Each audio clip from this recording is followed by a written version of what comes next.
Anyway, that being said, speaking of separation, that's probably a good segue to The Shift. Now, for those who are not familiar with this movie, this is a movie from Angel Studios. Should we just show the trailer real quick, Andre, or what do you guys think? Go for it. Well, let's do that. So we were invited to watch this film from Angel Studios. They did not contact us. We contacted them. Yeah. So thanks to them for providing a copy of the film for us. Let me see here. Which trailer do I want to show? Let's do this one. Do the first one. Yeah. I gotta wait for this. Yeah. This is the trailer that Paul Chato and I saw when we went to go see Sound of Freedom. Okay. Yeah. So here we go. Here is a trailer for The Shift. Kevin, Molly, hi. I didn't come over here honestly expecting a date, but I feel like that's where this is going. So the idea is what we have some fun and maybe we kiss. Hopefully. Fifth date, we are really a part of each other's lives. It's a real thing now. Now there's the bad thing that happens. Wait, what bad thing?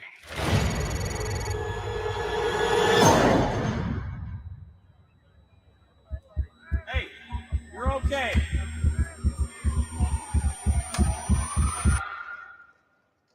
Nice to finally meet you, Kevin. I'm the benefactor. Where's the accident? What happened? There was no accident here. Where did everybody go? They didn't go anywhere. You did. There are countless other realities. Imagine everything you have ever wanted. 1,000 versions of you in 1,000 different worlds, all working for me. Where's my wife? I shifted her. I can't do this all by myself. I think the truth is that you're a liar. Your goal is misery. I prefer the term chaos.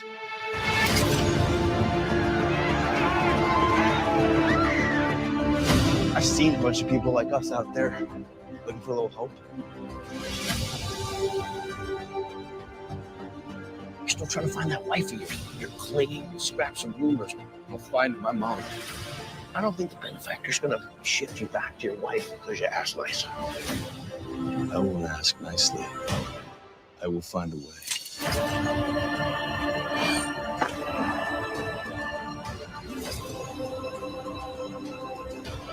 What do you want from me? Work for me and get back with the woman that you love.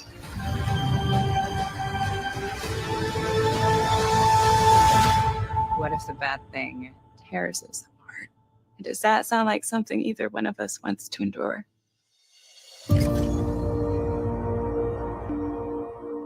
All right. Well, The Shift opens today in theaters nationwide. And as we said, Angel Studios has provided us with a screener copy of it. I don't know. Script got the same deal, or if you got the one from me or for somebody else. But point being, we all saw it, and we're going to give you our feelings on this. We're going to start non-spoilers, I suppose. So, Andre, how do you want to do this? Well, I think let's just begin with like general impressions, non-spoilerific. I think that this is overall I liked it. It is a very high concept movie. It's a very ambitious movie, perhaps a little bit too ambitious for what they had the resources to pull off, and I think that they got a little bit lost along the way somewhere there. That being said, they handle the multiverse much better than anything that Marvel has been doing as of right now. So far, Angel Studios is beating both Marvel and DC where the multiverse is concerned. I do like the message, and I think that this is how you do a high concept real movie for an audience raised on superhero fare. All right. So you give it, you give it about a moderate recommendation, I guess is the best way. Yeah, I give it a moderate recommendation. All right, 6. What did you think of it? Well, we kind of know what you thought of it if you've seen your Twitter, but what did, to the audience who hasn't seen your Twitter, what did you think? Yeah, I really enjoyed it. It was different than I thought. I thought it was going to be not as religious overtones as the trailer led me to believe. I thought it was going to be a little bit more of a sci-fi alternate reality type of thing, and depending on your religious beliefs, that those might be one and the same. But I really enjoyed it. I enjoyed it more than I thought I was going to. I thought this is, it's going to be, it's not a major studio. It's not in a wide theatrical release. You're not going to be seeing, the Shift merchandise throughout the stores at Christmas time. Right. But I'd give it an 8. I definitely All right. recommend it. If you watch the trailer and you think it looks interesting, I definitely recommend it. If religious movies are not your kind of thing, don't go. Don't watch it. Or Honestly, if you can get it streaming for free somewhere, including one of your streaming services, give it a try. But I definitely give it 2 thumbs up. I recommend it. honestly, before I get into definitely how I felt about it, I mean, that's one thing I will say about the message in the movie, or what I was kind of referring to earlier, is like the religious overtones. Because yeah, the trailer, I will say this, they do not give you a real good idea of how the overtones are in this film in the trailer. Maybe a little bit more in the second one, because I kind of, not to spoil anything, I kind of did guess what I said last night on Mead. If you watched, I'm kind of right, I think. But either way, it doesn't really give you that answer either. But at the same time, I think you're right. Like if they would just tone down the religious aspect just a smidge, I think the general audience wouldn't even have noticed or wouldn't even have had a problem. Really, all you would have had to do is take out, because throughout the film they actually have Bible quotes, scripture quotes or whatever. From Job. If they'd have just took those out, the movie probably would have worked, right? Because it's just about the idea of having faith in general and believing in a higher power like that in general, because they don't really attach it to a specific religion necessarily. And as long as you just left that throughout the film, I think it'd been fine, because I actually enjoyed the film quite a bit. I went in with semi-lowish expectations, not like really low, but I'm like, okay, I know what I'm getting into. It's a low budget, Angel Studios. I think they produced this on their own or whatever. I don't think this was one they bought, from my understanding. Kind of having an idea what it was going to be about. And I ended up enjoying it a lot more than I thought I would. I give it, like you, 6. I give it about an 8. I thought the concept was great. There's a couple problems here and there, but the third act kind of gets trouble getting started. But once it hits that stride at the end there, it really hits it home. In fact, I even got misty-eyed at one scene at the end, and I'm sure you did the same scene probably. But I'm curious what Script thought about it, because I kind of, what was that? I cried like a baby during. I know you said you did, so I'm like, I can kind of figure that out. But it certainly had the emotional impact needed. But you know what this reminded me of? It It worked. reminded me a lot of Children of Men. Do you guys know that movie? Yes. Yeah, I know that movie. That's Yeah. what it kind of reminded me a lot of. So anyway, Script. I think It I didn't sound prefer like this you- one to Children of Men, but Me too, maybe. But yeah, so it does have a message, as people are saying in the chat. Yes, it does, but it works well with the story. But anyway, at least I thought it did, and 6 did, and Andre did. But I'm curious what the Script thought of it. yeah. So enter the contrarian. Well, I really liked the trailer. I was actually excited to see this movie. And then when I did see it, I was greatly disappointed, because this is a very amateur film. And really amateur. The meet cute scene was cringe as hell. Dialogue was terrible. No real conflict or fun spice between the meet cute. There's no theme to this film. There's an answer, which is that, you have to believe in hope, but the question to lead to that answer is never presented. So it's just kind of there. And this is a big conflict that occurs frequently when it comes to religious films. I actually have no problem with a lot of the religious allegory here, or the religious parody. This is a retelling of the story of Job, which I thought was cool. But there's a whole point in the middle of the film where the main character isn't doing anything other than surviving, and it's wasted time. Yeah, It's not very active. Or I thought maybe the that's ending what I was great. talking about. Yeah, I really liked the ending. I think it's a good, solid, feel good ending. But the ending is better than the rest of the movie, and the movie doesn't earn that ending. And that was my biggest problem with this film. I'm going to have an in-depth review on my Patreon either later today or first thing tomorrow. going through some of the issues. But I want to say thank you, of course, to Angel Studios for providing the screener for us so that we can give an honest take. I will say this: the actors were trying their damnedest to be as convincing as possible with the words they were given. I thought the neighbors to the main character in one of the alternate universes, the family with the two daughters, I liked them for the brief moments that they were there, and yeah, that's my basic aspect of it. Now, usually I'm the one who argues with you, but I can't argue with some of your points because that's what I was talking about. I think is maybe it is more the middle. It's missing the nuance too. That's the other part too. Here's my thing: is I feel like there's half the movie on the cutting room floor.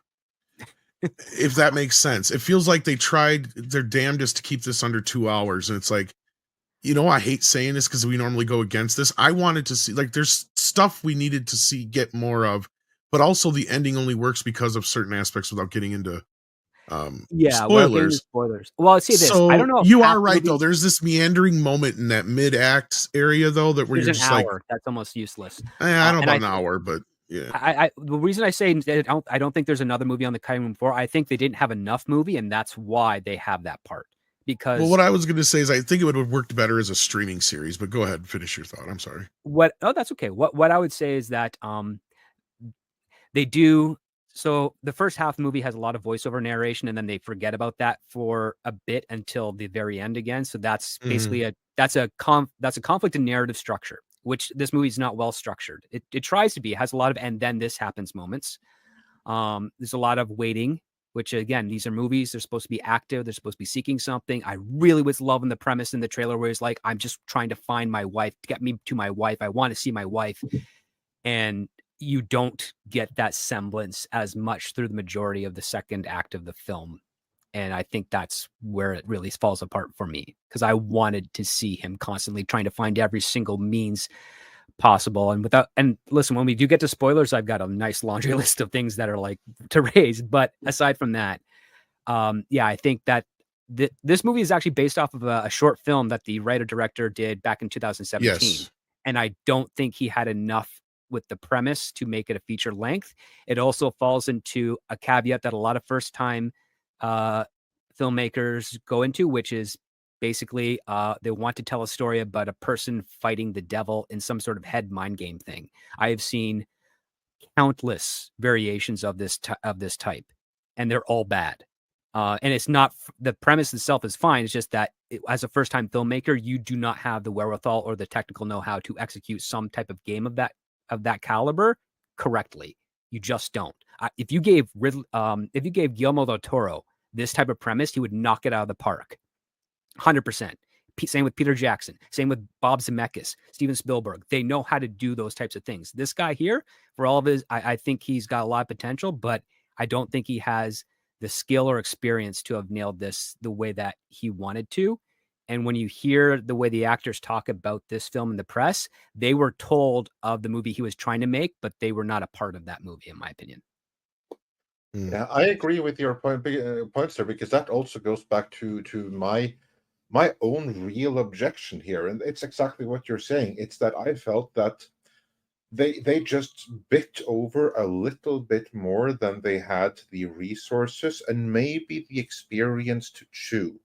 That it's they didn't the concept got a little bit away from them. The concept is fine, but they didn't have, something was wrong in the execution without me being able to completely put my finger on it. So really, it's great concept. I think that they could maybe have been a little bit more subtle with the Bible quotes and everything like that. Only reason is I say that is because I think it would have been more impactful if you have the message without beating the audience over the head with it. Because here's like the thing, that I do not mind it being there. On the contrary, that's something that society needs right now. And I say that as someone very agnostic who traditionally voted more on the side of atheism. But this is what society needs right now as a counter medicine to everything we've been subjected to for the last few years here. Well, and But I would still, push back a little bit on it being. about it. I would push back a little bit on it being just too overhand. It's just slightly on the line of over to where I can see. It's just slightly. And I said, all you had to do was take out the fucking quotes. Sorry for my language, but if you just took out the quotes, right? Because all the concept is there. Now we're going to kind of get into a little bit more spoilery territory here, because the concept of just having the idea of he is now shifted into this place where religion does not exist, right? Where they have nothing, no belief system, no morality system, right? That's kind of the core element here. Like, let's be real, like, because he's kind of that way, because he keeps saying like. Because, okay, let's get into the basic point of the whole story here. We haven't even really told people what the movie's about. Script, do you want to handle this? Probably because you could probably handle it the easiest way, quickest. Okay. As far as what the basic plot is. All right. So it's a modern retelling of the Book of Job with Kevin, I think Garner is his name. I think so. In for Job. And played by Christopher Palala, or how do you say his name? Palala. It was funny. I was wondering, who the heck is this guy? Because he looks so familiar. And I remembered him from Yes, he's been in a bunch of stuff. Yeah. He's been in a bunch of stuff, but he was a main character opposite Rainn Wilson in a very funny detective show called Backstrom that only got one season. But he's also been in Hallmark movies. It's a remake of a Swedish series, actually. But so anyways, yes, it's basically that he gets shifted to another reality, and the benefactor, played by Neil McDonough, offers him a job to work for him and get whatever he wants, including returning to see his wife, or whatever wife he prefers. And he ends up saying no, he doesn't want that. He just wants to go home. And so he's left in this world that it has no faith, no hope, because that's a bit more of what they actually say. There's no faith, there's no hope. The concept of religion is foreign here. However, people still do act kind to people. They have families, they fall in love, they help others out on occasion, but they are rare. And the movie proves that this is the case, that yes, you can still have good people without faith or religion or hope or anything of that nature. People have a innate human quality to do so. However, again, unfortunately, there's no real theme to this, because the main character doesn't learn anything to help him live life better. And then that's a core aspect of themes. He already has made the decision, and he's just persevering through it throughout the entire film. Like, the decision was made off screen before anything, before this actual story event happens. I see what you're saying, but like, yeah, again, but to go along with what you were just saying, I disagree to a point, because like this whole point is he's putting all these people in this world where it's basically like, because look, I said this last night. The trailer kind of gives it away. It never really answers the question in the movie, but it's fairly obvious that what is his name again? Mike McDonough. How do you say that? Neil McDonough. Neil McDonough. Like, it's pretty obvious his character here. I know. I just keep forgetting his damn name. I'm half awake right now. I did not get much sleep last night. It's pretty obvious he's the devil, right? And he's put everybody in this world where there's no hope, like you said, no religion, all this other stuff. And he's kind of just put them in there to see how they react and act to things. And this whole character, the whole thing seems to be like it's put together because this is the one character, and that's the thing, that he's the one Kevin of all the thousands or millions of Kevins out there in all these multiverses. He's the only one who turned his offer down. Yeah. Right. And the other thing that they're vague about, but that you don't really get into until a little later. And this is kind of one of the things I was like, well, they kind of overlook that till later on, but I can see why they do that for the plot. And this is where I can agree with you on certain plotting issues, is the thing with the kid, right? Because they hint at it, and then the whole idea that they had a son, but that's because they jumped 5 years in the movie. Like, they basically jumped 10 years in the movie within the past storytelling real quickly. Or actually, probably they jump like something like that. 10 years, then another 5. It's yeah. There's a lot of time passes with very little. It really just kills the urgency and the pace of the film with the time jumps. In my opinion, well, and that's where I can agree with you to a point where I enjoyed it still the same, but I just felt like there's something here that we need to kind of feed into this, because I felt like we got a lot of information really quickly early on in the film, and then, like you said, there's that middle part where he's doing things to try and facilitate what he wants to do, but I can understand where you're coming from, where it feels like he's just kind of meandering through this, middle of the film. Well, because Sean Astin's character gives him all the answers he seeks, so he's not really finding them out on his own. That's the problem that I had. Is like he's got this proxy that's doing it for him, and everything that he needs, this guy can facilitate for him. Like he needs a gun, the guy's got a gun. He needs to spread these notes around. He's the guy that spread. He's too much. It's very amateurly written to have one character solve all the problems of your main character instead of the main character trying to solve them on their own. That was my another issue I had with this film. Well, Sean Astin, he's playing Gabriel, and Gabriel is Yeah. like the mouthpiece of God. Yeah. Messenger. So I think that's why Gabriel was providing those things for him. Well, there's that, but also Gabriel's not working for God in this movie. Well, that's what I was going to say. I don't think he's actually. It depends on. He's Gabriel, but he's not the version of Gabriel that. That's the other thing is you got to remember that there's all these variant versions of these characters, and that's the whole point because that's what brings you down to the end of the film is, where he's shifting people, and that's the one thing I didn't get an answer for because he says I shifted your wife, and they didn't really, as far as I could tell, she was still in the same universe. He was the one that got shifted. Like that was where I was confused with that, and that point was never really kind of come back to is like. But then he kind of tries to explain it with the whole thing to her when they get meet up later in that one point where he finally gets because the way people shift in these movies is they have these wristband things that actually control it. So he gets a hold of one of those. That's kind of the whole middle point of the plot is he's trying to get one of those. And I can see where you're coming from, script, because he's just like, well, I just need one of those. And he just throws it out there. And it's like, well, you should have set something up where he kind of already knew where there was one or how to get one. And they also have that someone, and he's been following them to try and confirm. Exactly. And I understand where you're coming from with that aspect. But Andre, I know you need to drop out here sooner than us. But any final thoughts you wanted to give on the movie before you do? I have to digest it more, but ultimately, I liked it. I have issues with it. I have some reservations, but what I will say is this about it: if you contemplate seeing this movie, or whether or not if you should, remember to vote with your dollars. What kind of values and what kind of entertainment do you want to support? Do you want to support the kind of companies that really can't stand you and think you are problematic and will tell you so on screen, or the ones who are trying to counter that in some way? And let that be part of your decision. And then, of course, listen to reviews and everything. But well, I look at it this way. 3 out of 4 of us recommended it, basically, the way I see it. I think most people will enjoy this movie. It is, if you have like a 10, 11, 12-year-old kid, there's nothing in this movie that's too far. Like, there's nothing in it that's any far out there for anybody in that range. Like they might not be too entertained, but there's not. They might not. It depends. I mean, I think there's enough elements here that the typical sci-fi crowd would have really liked this movie, or they will really like this movie.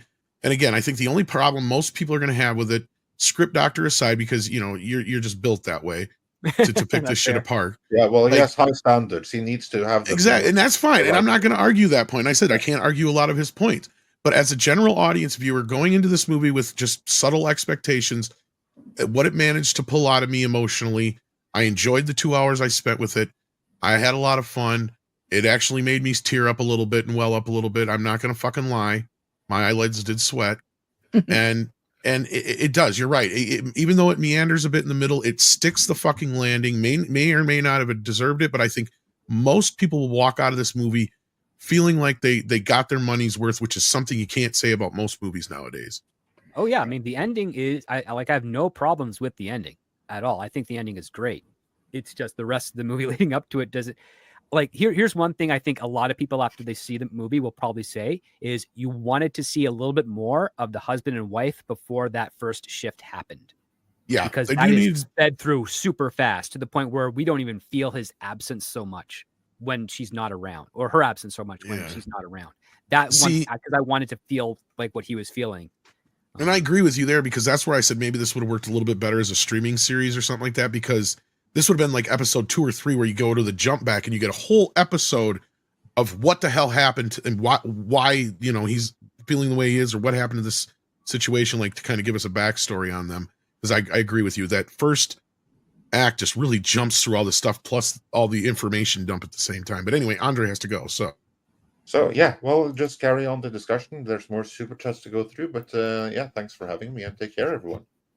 Bye, Andre. Yeah, I mean, take care, Andre. I don't later. think we're going to drag it out too much farther anyway, but yeah, like I think we'll talk about it a little bit more maybe on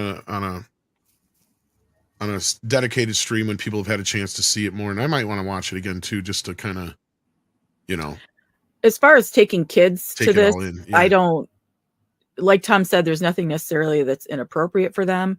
There is some violence.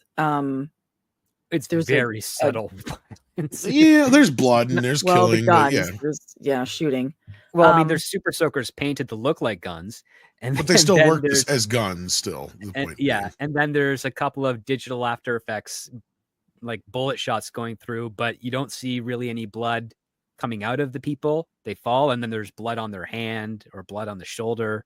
Like, you're not seeing any dismemberments. Well, It's the main very, character's very safe. bloodied throughout most of the movie. I mean, there's that Well, too. see, that's the other part too. I understand the injuries after the car accident, but 5 years later, and he's got cuts on the other side of his face and bruises. Yet we're not seeing him face any physical issues.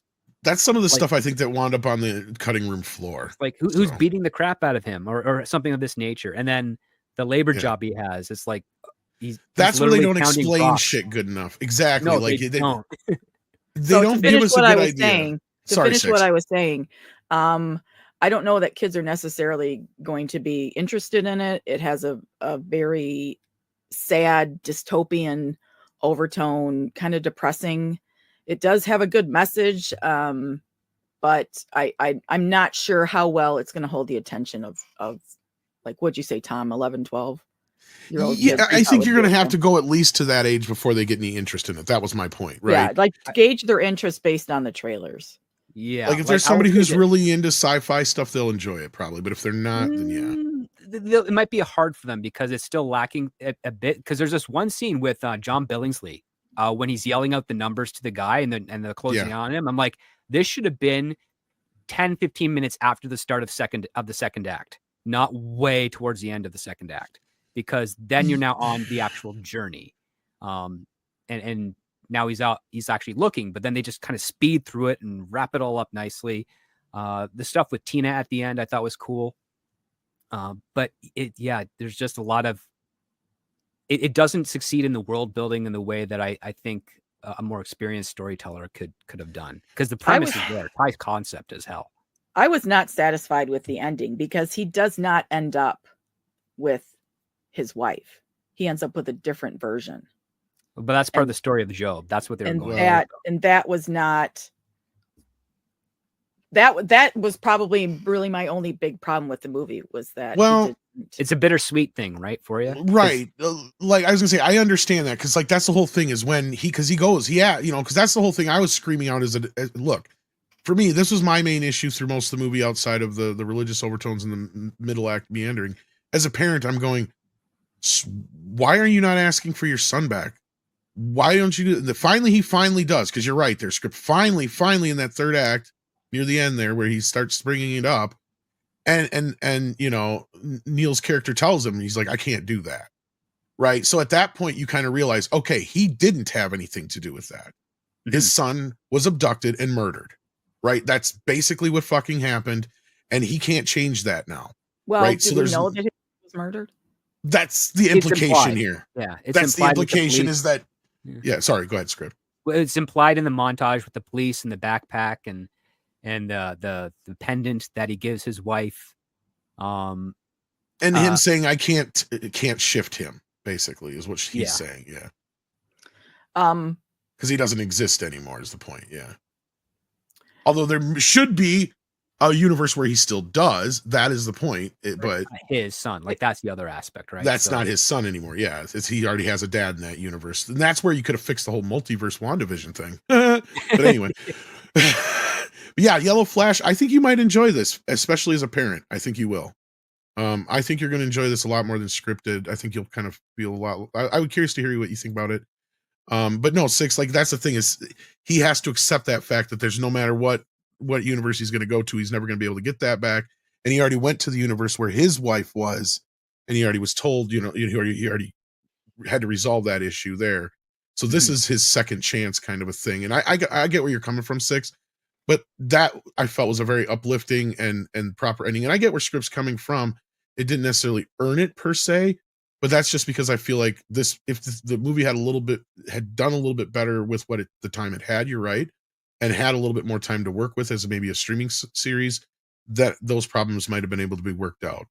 But that's fair to feel that way. But yeah, he's going to try and watch it for Saturday. So we may talk about this Saturday night too. But I think we'll do another stream on this at some point to get a little deeper into it, because I got to watch it again, because there's so much that happens in that first half. Like, you're right, Script, that it's too much that bombards you. Because at first I just had to kind of like, I rewound a lot in that first half, if that tells you anything. So that's going to be difficult for somebody going to see in the theater. But that's just because I kept getting distracted with Andre and some other stuff. So I had to keep going back. And so that's not a fair assessment for the movie. So that's kind of where, but again, I do agree with you on some points, but I also think it's a very entertaining, and I think most people are going to have fun with it. Sounds like you had a lot of fun with it, Six. You enjoyed it probably the most, it sounded like. So yeah, when those two characters meet in those first like 15 minutes, I'm like, man, I don't think this director has ever picked up a lady at a bar before, or been picked up by a lady from a bar. Actually, I thought it was incredibly realistic, because I was gonna say, yeah, no, it was way too on the nose and direct. It's let her finish, Script. I'm sorry, I didn't. I thought she was done. I didn't hear. My bad. Go ahead. The reason that I thought that it was realistic is because when people talk in real life, and this is how I feel about the dialogue that's been criticized in Attack of the Clones, y'all sound cheesy. Now, everybody wants to think that there's some kind of, having this beautiful Romeo and Juliet dialogue when they're talking to somebody. But in reality, and maybe it was too much reality, but in reality, people are awkward. They say cheesy pickup lines that aren't necessarily funny.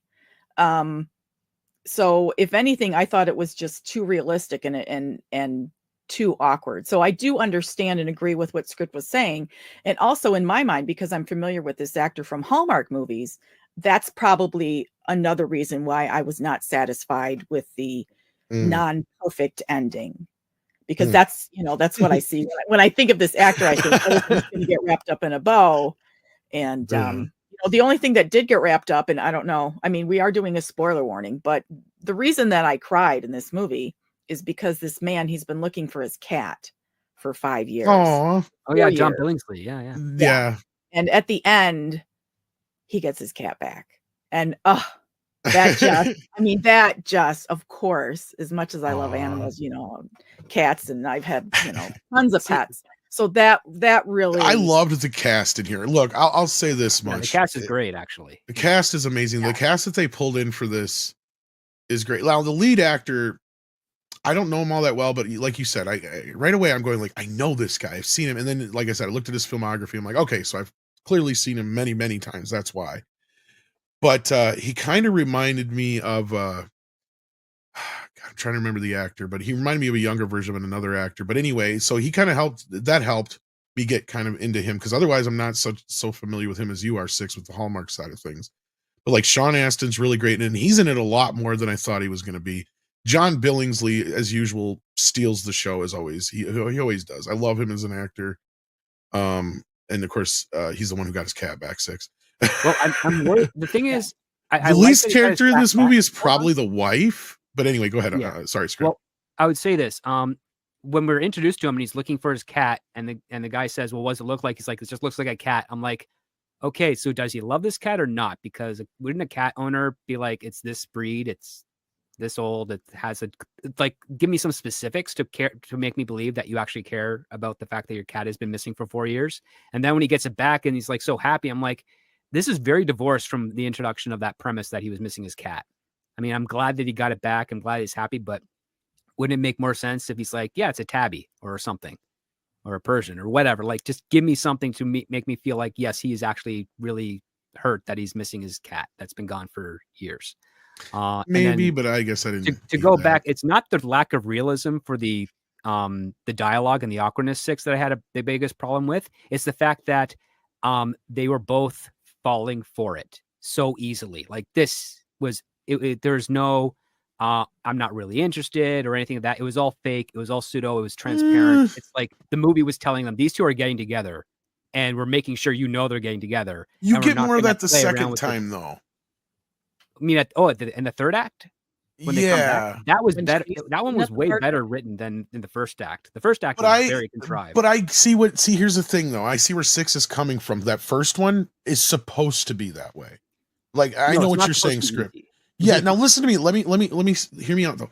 That version is supposed to come off like the meet cute you see in a rom-com kind of thing, right? Because she even goes, it even starts out that way with her. I'm more in line with 6 here in this one. I thought it worked out okay because he's, dealing with whatever he's dealing with in his spot, but he's going to be more receptive to her because she's a woman just coming up to him than she was at the end when the roles are reversed, right? And I said, like, that's the more realistic version of it, right? See, the first one is him coming up or her coming up to him, and it's the whole thing. It's the thing, because girls do that, especially when they're on like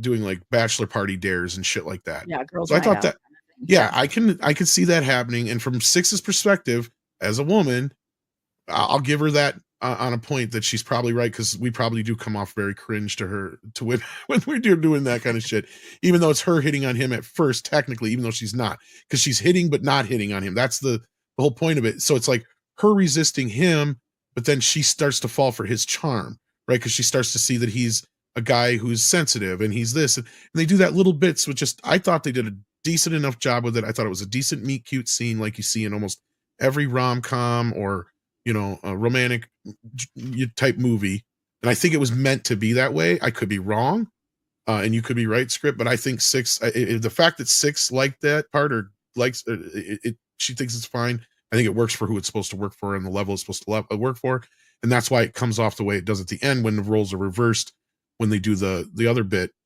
and I think that's why it works, right? Because you get the more realistic version of it in the second time around. Well, I would say the second time around, it's not necessarily realistic. It's honest. He's coming at her. Honest. He reiterates the line that she and the other version of her did at the beginning, realizes it wasn't honest, and then he becomes honest with her, and that's how he wins her over. And that was way better. With her, she, in the first one, she is basically dictating the rules of everything that's going on between them. And he's just like going for it just because. And it's like, why is he going for this just because? Give me something extra for me to believe that he is actually willing to do this, as opposed to the fact that he is looking at a relatively attractive woman that's talking to him on a bad day. I need that something more, because they start generating. I'm starting to question if you're a man, dude. Like, seriously, like, I don't know. And she stays talking to him even after she finds out that he just got fired. Dude, I could have just got fired. My dog could have died, and I could be like broke as fuck, sitting in a bar begging my friends for a drink, even though I don't drink. And a woman walks up to me. I am gonna be fucking interested, Script, because I'm a dude and I got a dick. Okay, that's simple as that. So I believed it. Well, here's the thing. It's also a miracle that a man as successful as he was prior to the events, it was single. Like, because he was busy working. Maybe. But the other part, you're sidestepping the other point, which is that they're talking about their first date. Then she's talking about the 5th date, and then it's getting serious. And she's basically playing out the whole life that they're going to have together. And I'm like, that is cringe. I didn't think so. That's pretty. That up on a first meet, even if it's on a dare. Yeah. I don't believe that. Well, that one I'm going to disagree with, because you know what? That is pretty much every relationship. She's not wrong in that, right? Like, she goes through the about that at the beginning. Yeah, exactly. Who says who's talking about it? Who's talking about it with the other? All right, to be fair, that's where they didn't give us something with her, but with her friends ahead of time, right? Like, because she kind of implies that she's resistant to getting into a relationship. That's where they had to have like a scene or so before that, where her friends are bugging her because she just will not go out on a date with a guy because they tried setting her up or something like that, and she's just so sucked up in her career or something like that, right? Like, she just doesn't want to, like, and you have that already set in her character, that she's just, that's not what she wants right now or something like that. Because that's kind of the whole point, is she's not wanting to go up to this guy. They pressured her into it as a dare, right? So you needed to set that part up better. I will agree with that. But at the same time, I mean, like, I don't see where that's a big issue with the film. I think that's one of the minorest, if anything, issues. The premise for that is fine. I'm talking about the fact that she is divulging the potential future they have together, literally to a stranger on the first time that they're meeting. It would be more interesting if we got a scene where they conclude their first date, and she is not revealing whether or not it was good for her or not. And then she brings up the speculation because now we're actually seeing her flirt and tease in a more believable context because they've actually spent time with each other and actually know each other. Fair enough. Right now, Fair we have enough. a crazy cat lady who's coming up and saying, okay, yeah, so we go out now for tea or what have you. And then what about the 5th date? Maybe we kiss. Maybe things start getting fun. Then we start getting engaged. And then we start exchanging gifts. And then we start getting married. Then we have a kid. It's like, dude, you're bringing all of this baggage to a guy that has just lost his job and company. And he's Have you been on many he's first only dates, looking to dude? hook up. Have I've you been been on on lots many of first first dates. dates? Because like women bring never- this shit up all the time, man. Maybe the women you've dealt with, but I mean, again, American women, man. I just had my 4-year. Y'all wrote a fucking song about it. Yeah, stay away from me. Exactly. Now you know why I'm dealing with here. Thanks, 'cause six. for I'm just kidding. me, I just last week I celebrated my 4-year anniversary with my girlfriend. On our first few dates, we didn't talk about the future or anything of that nature. That didn't happen until we started getting serious. A few Oh months shit! into the American women relationship. ask you if you want kids like the third thing they say to you, man. Like, Well, I've dated. Well, I mean, I've dated American women from California. They didn't ask about kids until. oh, that's California. They don't want kids. No, What well, the fuck? no. The one girl I was dating who's an accountant at WB, she wanted kids. She ended up having kids with her current husband. Well, she just at didn't the want time kids she was- with you. No. No. We were talking about kids 2 months into our relationship, but then she got fed up at Warner Brothers. She left, moved across the country. We stayed in touch as friends for a bit, and then lost touch because I started dating someone else because we weren't dating anymore. But I mean, regardless, yeah, I guess for you and your perspective, Tom, and maybe there's lots of people out there as well, where if women start talking about future family and stuff within the first 15 minutes of meeting, I look at that as a red flag. Dude, that's on their fucking profiles now, dude. Like Yeah, but some again, people do that because they want to weed out anyone. Exactly. Like if a woman Oh, yeah. wants kids and she doesn't want to waste her time with a man who never wants kids. see, Like and a that's man, right. and I'm too, I'm middle aged now, so I'm not gonna if I have a kid, it's gonna be a huge accident. But when I was like in my 20s, I never wanted kids, so I wouldn't want a man to waste time with me because before I even knew how babies were made, I didn't want kids. This is something that I was born with. I was born to be a cat lady. And I'm fine with that. Not everybody has to have kids. And Some people say, can oh, you're function, going to I guess, regret like it that. when you're older and you don't have anybody to take care of you. I got a niece. I'm good.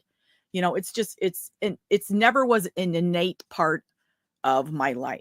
So, but Well, people do that to weed out, I would never Exactly. date somebody who doesn't like cats. I I there's will no agree. point. There's absolutely no point for me doing that because I will agree with part of my Script. life for forever. I will agree with Script that it would have been better had they put it at the end of their date. I agree. But her doing that, it come off completely like a typical American woman, dude. Like Six is right. The first thing out the door is they're like, okay, are we even remotely fucking compatible? They have already gone through your first date, first time you've had sex, marriage, how many kids you're going to have, when you're going to die, if you're going to get divorced in the meantime, all in their head before they've even said their second sentence. Right? Oh, probably And then 100%. Yeah. I guarantee you, because that's the way American women think. Six is right. They do not have time for this bullshit. Whatever it is they want at that time, they are out there just going, okay, is it this? Okay, you got 4 out of 5 checks. You're good to go. Like that's. Yeah, but one of the things to your point there is like I don't think she had enough time based on him and what he was saying back for her to make those accounts. You're looking at it from the male perspective, though, Script. She is testing him to see how he reacts to that shit. That is what that's about. Am I right, Six? Come on. You don't say shit to see how a guy reacts to it? No. Okay, well, you're okay. Maybe I'm wrong, but no, but I agree. I agree with what you're saying, Tom, as far as most women. I am not, and I'm not trying to say, oh, I'm special. You aren't most women. I'm the That's chosen true. one or something. I will saying give my you that. approach. Excuse me, Tom. I'm trying to say that my approach to dating and long-term relationships is very different. I'm very slow moving on stuff. The longest successful relationship I've ever had was a year. I've never been in love. I've never met someone and thought that's the guy I want to spend the rest of my life with. It's just not happened for me. I'm single because I've never met anyone that I really wanted to go to a bed and breakfast for a weekend with, much less spend the rest of my life. I'm not afraid of a commitment. I'm afraid of spending the rest of my life with someone I don't like. Yeah, no, that's reasonable. Yeah. That's reasonable. And also you just haven't met someone that impressed you enough for those doubts to be Exactly. quelled. Yeah, Exactly. and I think that's absolutely fair. I mean, I'm trying to remember now, like the first time I was on a date where kids were brought up. I don't think it's been on a first date, but it's definitely been on like a third date. And usually I make sure that I bring up or talk about kids myself before I, consummate with the lady, because I don't want to end up in some sort of surprise situation. Yeah. So I'm exercise a little bit of patience and caution there. Well, to be fair, I was just mostly having a lot of fun because that was kind of a fun conversation, but we do need to get rolling here. At the end of the day, women be crazy, men be stupid. And that's just the way life is. It's just, that's why we work so well together. We do, but at the same time, we don't. Can't live with each other, but we can't live without each other. It's just the way it works. Yeah, and I just want to say, as far as any disagreements that I have with script, like I always defer to him because of his education, his experience, his job, as far as the movie business and that kind of thing. But most of what we're saying today with this movie, it's opinion. So, if your opinion is that you think you might like this movie, go to it. If your opinion is that you're not going to like this movie because maybe it's overly religious or, a lot of the things that script said, then don't go to a movie, but don't get hung up on things of opinion. I had no issues with the religion stuff in there at all. It didn't feel overly preachy. Yeah. Yeah. I just think I maybe agree. it had a little bit more nuance and maybe it could have a little bit better pacing, but I was fine with it. As soon as I realized, oh, this is the story of Job. Cool. I was like, all right, cool. Let's see how they take it. It didn't, I mean, even though I'm not anything devout, I have curiosities and appreciate faith and people that have religion in their lives. It's not my thing for me, but it doesn't make me like wince or, hold up my arms in defense when I see it on screen or see it in public. It's just, okay. Yeah. It's fine. And I thought it was kind of a fascinating take. I still think the concept is good. And I agree with Six. If you think you'll like it based on the trailers, go for it. For me, I think it just kind of fell short for what it was, but it fell short for the right reasons and not for the apolitical reasons. You know what? This is a great date movie too. That's the other thing we don't have a lot of lately is a good date movie, right? Because regardless of how you may feel about its script, like Six and I just talking about it here just goes to show you that I think a couple would have a good time with this movie. I think they'd have a lot to talk about afterwards. I think it'd be a great date movie because it would open up some of those avenues to talk about some of these things too.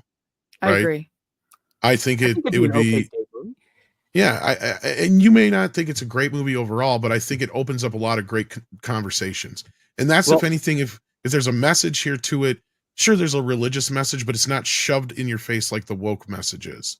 It isn't, but it's also it's not presented well enough for it to really have a nice understanding and appreciation for it. But I will say, because there's a really slow and long meandering part in the middle act, it's great for a date movie because that's when you can make out with your date and not miss anything. Well, I meant it as a date movie. It's like if you're like in a relationship point where you're like, you've already been on a few, at least, if not more. Yeah. And it opens up the door to talk about more serious things about the future and stuff like that, and family and plus values and shit like that. Plus, amazing. Well, of course, it's going to have sex at the end, probably, but I can't guarantee that. That doesn't come guaranteed. Not before marriage for some of the audience. Not before marriage. No. Well, that's the other thing I liked about the movie. Is it didn't really. Sorry, Six. Go ahead. Yeah, there's nothing wrong with waiting until marriage. Well, they didn't even pressure that in the movie. Really, it didn't seem. They didn't address it at all. They left that again. It was so the goal that they were trying to do is that it's good to have hope and faith. That's what I mean. Yeah, which I think is fine. The only thing that I thought was missing from it is the question of why is it good. They don't preface that enough so that you can actually see that being the victory as it is towards the end. It's just there because it's there, and I think that's also hurts it a little bit. But I mean, I think the message is fine because I think that's not necessarily a religious message. It's just a generally good message at all. It's like, it's always good to have a little bit of hope and faith in yourself or faith in something, whether it be a higher power or not. At least whatever's driving you to do something and it's to do something to better your own situation and not the expense of others. That's a good thing, right? And I thought that was fine. But again, I think this premise was a little bit, even though it's developed by the writer director himself, I think it was something bigger beyond his skill set to really have knocked it out of the park. But I do appreciate his efforts, and I also, again, reiterate, I appreciate Angel Studios for providing the screener for us to talk about today for you guys. Yes, thank you, Angel Studios. And the only thing that I thought the movie was missing was dinosaurs. That's true. That is very fucking true. Dinosaurs would have been cool. fix everything. A little more karate. A little more karate. Yeah. Maybe some nunchucks, like futuristic nunchucks would have been cool. Yeah. No, overall, I think most people enjoy the film. I was pleasantly surprised by it. This clip was taken from Midnight's Edge in the Morning, which streams live every Monday, Wednesday and Friday at 9 AM Pacific Time on the Midnight's Edge main channel. There you can send in your live questions and comments before clips and full stream replays are uploaded to Midnight's Edge live archives. We are also on Twitter, Rumble, Odyssey and Facebook, so smash that like, help share, subscribe and join us.